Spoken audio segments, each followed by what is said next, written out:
Have you ever wondered what not to do in a speech? We have all made mistakes in speeches, but it is important to educate yourself and save yourself from these mistakes.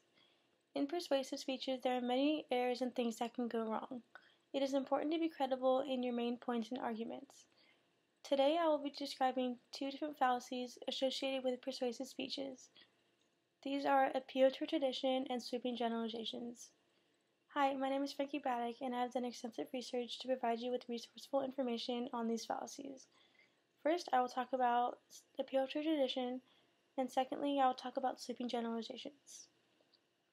When you hear the words tradition, you might think of a white dress on your wedding day or presents on Christmas morning. That's basically what appeal to tradition is.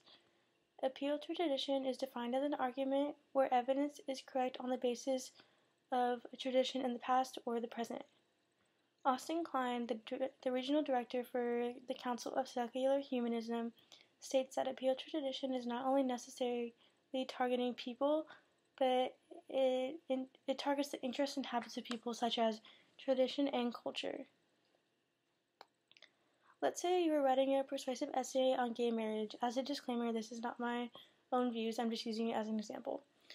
One of your main points would be, since as long as marriage has existed, it has always been a woman marrying a man, not any other way. This would be a fallacy of appeal to tradition because it is not valid and inappropriate, and it just doesn't support your argument at all. Secondly, I'll talk about sweeping generalizations.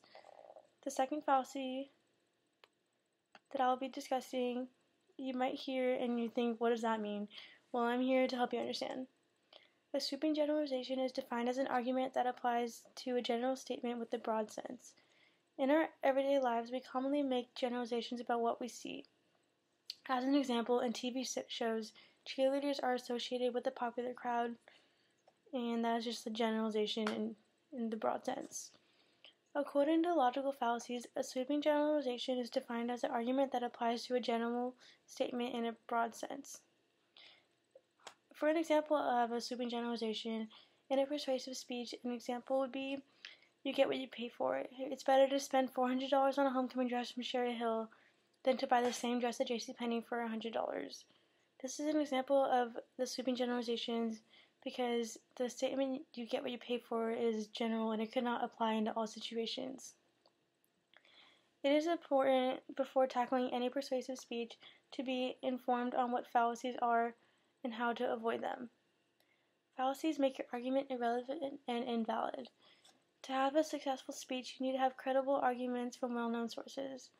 The fallacies I have gone over are appeal to tradition and sweeping generalizations, but I encourage you to do some research on other fallacies as well.